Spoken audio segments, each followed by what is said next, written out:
Kia ora koutou, Reese from QuickSense here, and today we're looking at negative enlargement. So what happens with negative enlargement is we are taking an object, in this instance t, we are changing the way it looks by manipulating it through a single point. So that's a little bit complicated, but think of it as the same way an eye works, right? So an eye will take something like a person, it'll pass it through a lens, right? It's got like an optical focus, and everything passes through this point here. Now what the eye does is it flips things around, right? And it makes it smaller, almost as if it is a negative enlargement. Now keep in mind that I'm a maths teacher and not a science teacher, but that idea is what we're going to be looking at, right? So I need to find the center of enlargement. Now the idea of how I'm going to do that is I'm going to look at each of these points and look. Immediately I know it's not going to be v if I were to do it through v, right? Oh, sorry, 4. Oop.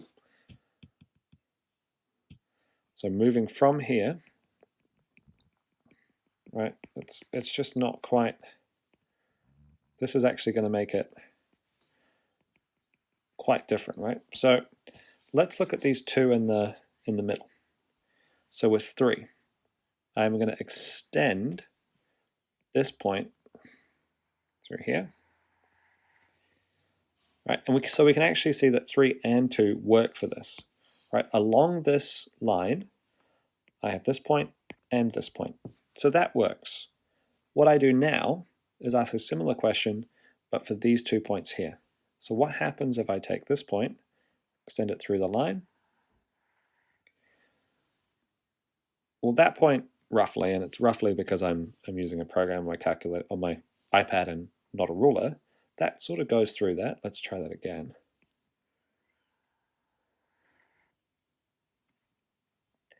Which tells me that it's probably 3, right? If I extend this through 2, right, we can just see it's way off. So let's just make sure, can I do a straight line through here? Yeah, right? I have enough confidence to say that the center of negative enlargement for t to t, the second iteration of t, is 0.3.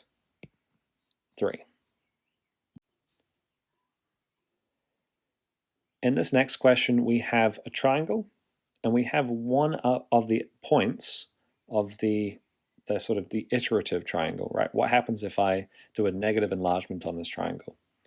I take it from A to A prime, and this happens along, right, this line here.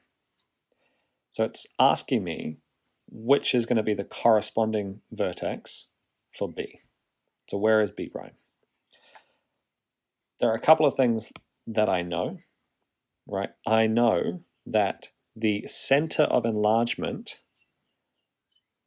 is going to be, well, there's going to be an intersection between A prime, so this line here, right, this line that's in here, and B prime,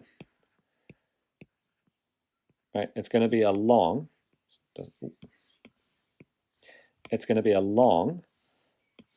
this line here. It's going to be somewhere in here, actually. Okay, there's going to be, the center of enlargement will be somewhere in here. So that immediately means I can discount these two, right? Because if I extend B up to 3, you can see that the midpoint's not there, in the same way that that's somewhere out in that direction there. So that leaves me with, right, this line here, either 2 or 1. And we can see that for either point, we have, let's use a different color here, let's use purple. Lots of colors going on. For either point, we have the same point of intersection. So what I want to do here is make use of symmetry. This distance right, looks to me the same as this distance. And upon a little bit of a closer look, we can see that it is in fact the same distance. That means I have a scale factor of 1.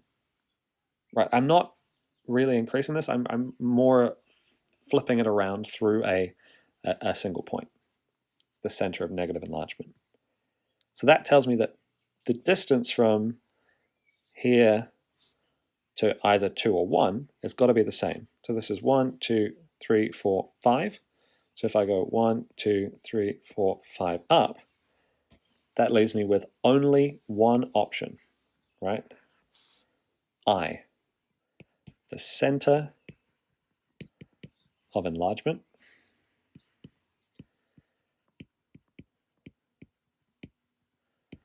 which is at -2, -1, means B1 must be at, well, that's -2, 4, which we refer to as